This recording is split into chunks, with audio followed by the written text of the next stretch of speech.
आतापर्यंत RSS नेहमी तिथे निवडत असे, पण आता राम मंदिराची तारीख 22च का? RSSला संपवायचं असेल तर आपल्याकडे सुपर RSS असावं. आपण मनुस्मृती जिवंत ठेवण्याचं काम करत आहोत. आपण काहीतरी वेगळं करत आहोत. सर्वांनी सत्यशोधक सिनेमा बघा, बुद्धी मिळेल. सिंदखेड राजा यासाठी विकासासाठी सरकारने भरीव निधी जाहीर केला. शासनाचे आभार. राजमाता जिजाऊ सर्वांचं दैवत. पण आपलं दुर्दैव आहे की पंतप्रधान राज्यात येऊन ही सिंदखेड राजाला आले नाही. मराठा सेवा संघाने जर पुढाकार घेतला नसता तर आजपर्यंत सिंदखेड राजा भकास झाला असता. पण यांनी हे विसरू नये, निवडणूक पुढे आहे. बदलत्या काळाप्रमाणे आपण चालत नाही, त्यामुळे आपली फजिती होत आहे. हे सगळं आपल्या बाजूने करण्यासाठी सत्ता महत्त्वाची आहे. आता पृथ्वीवरील शिक्षण संपलं आहे, त्यामुळे यापुढे आता आपण स्पेसमध्ये जाणार आहोत. आपण अजूनही चतुर्थी करतो. स्पेसमध्ये जाणाऱ्यांनी आता तेथील संपत्तीसाठी वाद करू नये म्हणजे झालं. त्यामुळे मोठा विचार करा. आता आपलं सर्वस्व संपलं आहे. जिथे रांग संपते तिथं आपण उभं राहतो. माझं एकच म्हणणं आहे की तुकाराम महाराज यांनी आपल्या मुलाची लग्न अभंग रचून केलं. वारकऱ्याने स्वतःच्या मुलाची लग्न स्वतः करावीत. वारकऱ्याने स्वतःच्या मुलामुलींची लग्न स्वतः लावावीत. कुठेही मुहूर्त पाहू नये. शिकलेला आणि 2 नंबर 2चा पैसा असणारे लोक आता मोठे लग्न करायला लागले आहेत. राम मंदिरात अनेक धर्माच्या लोकांना बोलावलं आहे, पण एकदा आपण सर्व एक आहोत असं जाहीर करा ना. देवावरचा देव की ही ब्राह्मण नाही. सगळे दलाल झाले आहेत. देशातील आजचं वातावरण तुमच्या आमच्या हातात नाही. RSSला पर्याय सुपर RSS देता येईल का? 2024 हे निवडणुकीचं वर्ष आहे. आपण सर्वांनी संभाजी ब्रिगेड यांच्या पाठीमागे उभं राहावं. की आपल्याला इथे परमनंट कमीत कमी 50-100 लोक पाहिजेत, जोडपे पाहिजेत, जेणेकरून इथे काही ना काहीतरी येणाऱ्या जाणाऱ्या लोकांची आपल्याला व्यवस्था करता येईल आणि चांगल्या पद्धतीने ते चालवता येईल. हे सगळेचे सगळे लोक जे आहेत हे अत्यंत चांगले सेवक असले पाहिजे. आणि सेवा कशाला म्हणतात हे सुद्धा RSS पासून किंवा शिखांपासून किंवा मुस्लिमांपासून शिकलं पाहिजे. अत्यंत जीव तोडून आपण हे सगळं केलं पाहिजे. VIP सर्किट हाऊस आपलं बंद पडलेलं आहे. खानावळ चालवणे वगैरे सगळ्या काही बाबी आहेत. त्यामुळे मराठा सेवा संघ आणि 33 कक्षामध्ये आपल्याला नवीन भरती करायची आहे. दरवेळेस आपण सांगतो नवीन लोक येत नाही. जे लोक घेतलेत ते काही काम करत नाही आणि त्यामुळे पुन्हा ते बंद इंजिन सारखी मराठा सेवा संघाची परिस्थिती झालेली आहे.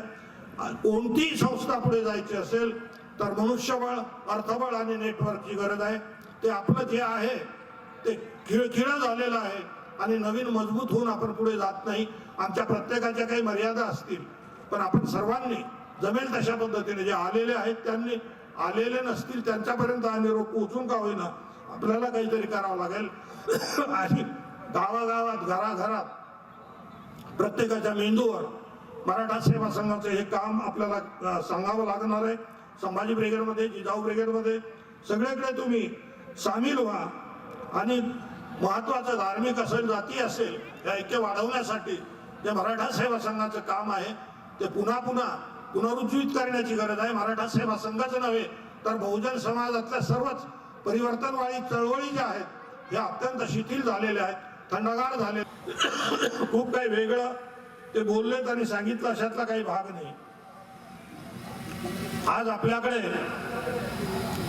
आमदार संजय गायकवाड बुलढाणा यांनी पर्यटन आणि कुठल्या तरी विभागातून जिजाऊ सृष्टीसाठी काही कामं मंजूर करून देण्याची एक हमी दिलेली आहे. कडू साहेबांनी ती यादी पाठवलेली आहे. आपण सगळी अंदाजपत्रक दिलेली आहे. अपेक्षा करूया की 2-3 दिवसापूर्वी उपमुख्यमंत्री अजित पवार, पालकमंत्री दिलीप वळसे पाटील आणि सांस्कृतिक कार्यमंत्री सुधीर भाऊ मुनगंटीवार आणि अन्य सहकारी आणि सेक्रेटरी, जिल्हाधिकारी बुलढाणा, त्यांचे सर्व कार्यालय आणि मी स्वतः त्या सभेमध्ये उपस्थित होतो. त्यांनी 454 कोटी रुपयांचा एक प्लॅन सिंदखेड राजा विकासासाठी मान्य केलेला आहे. तो होईल का नाही त्याच्यामध्ये काही बदल होईल, परंतु त्यामध्ये सुमारे 50 कोटी रुपये हे जिजाऊ सृष्टीसाठी देण्याची एक तरतूद ठेवलेली आहे.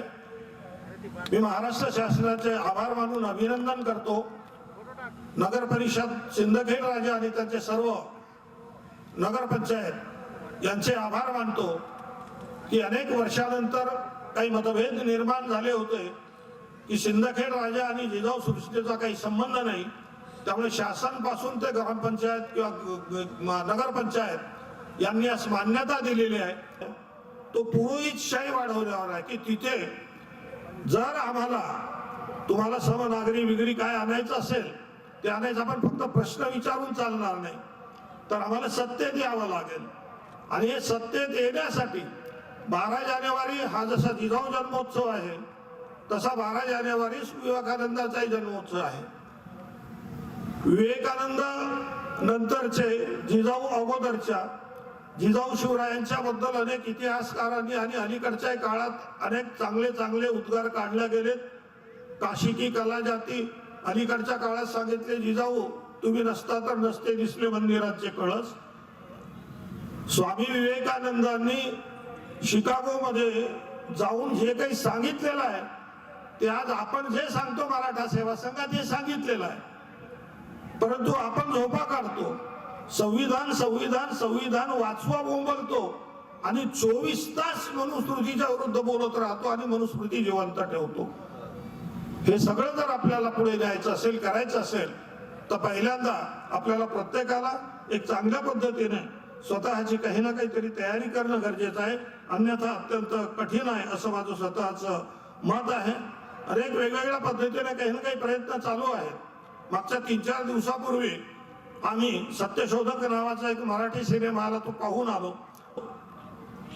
ते काय तुम्ही 200-300 लोक बोलवलेले श्रीराम मंदिरात, तिथे आमच्या फडतरी महाराजांना बोलवा, काही हरकत नाही, तिथे पूजा करता मी बिलकुल जाऊया.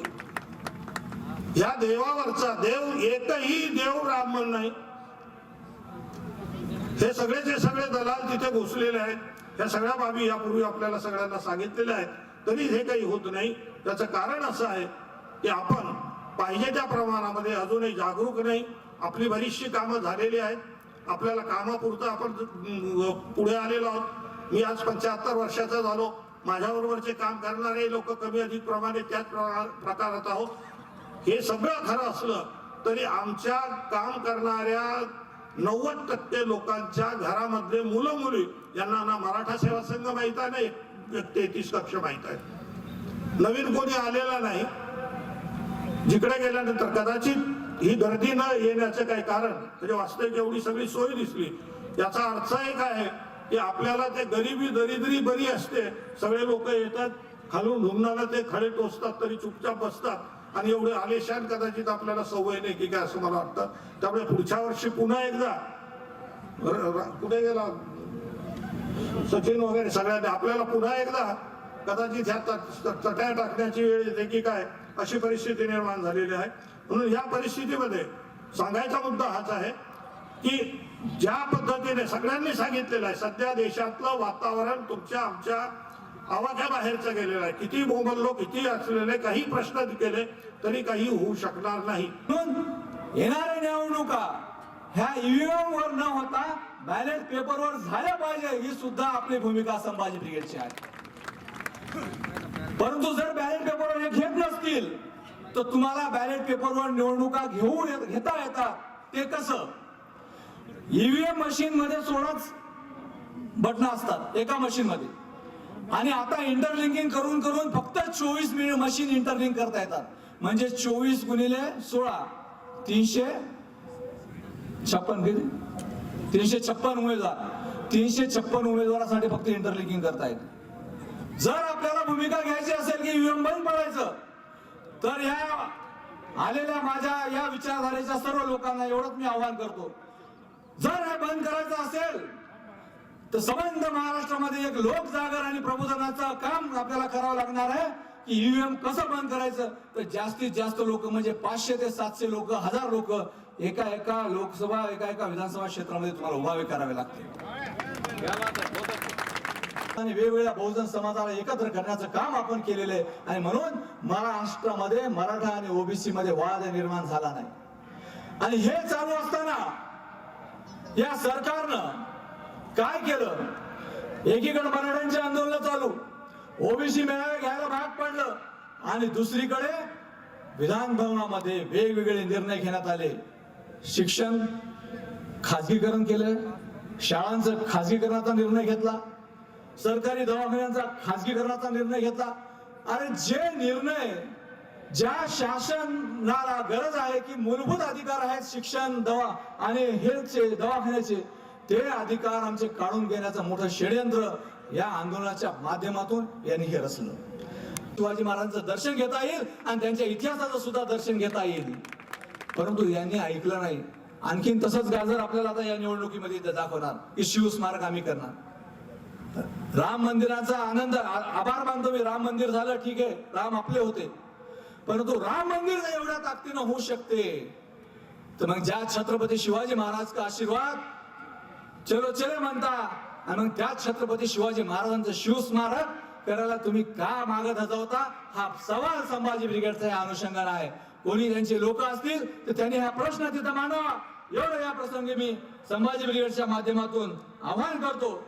आणि ती तयारी करावी लागणार आहे.